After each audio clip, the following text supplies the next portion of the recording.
আসসালামু আলাইকুম গাইস, আপনাদের সামনে নিয়ে আসলাম নতুন একটা আমাদের বানানো গান।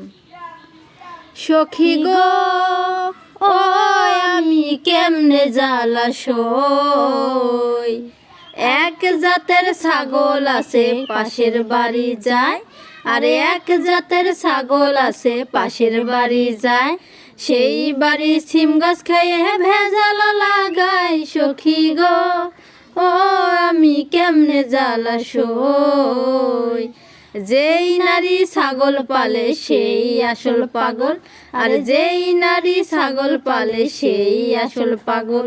ছাগল নিয়ে চলে যাব পাবনা শহর। সখী গো ও আমি কেমনে জ্বালা সই, পীড়িত রতন পীড়িত যতন পীড়িত বড় লেরা, আর পীড়িত রতন পীড়িত যতন পীড়িত বড় লেরা। ছাগল নিয়ে চইলা যাব পাবনা জেলা। সখী গো ও আমি কেমনে জ্বালা সই।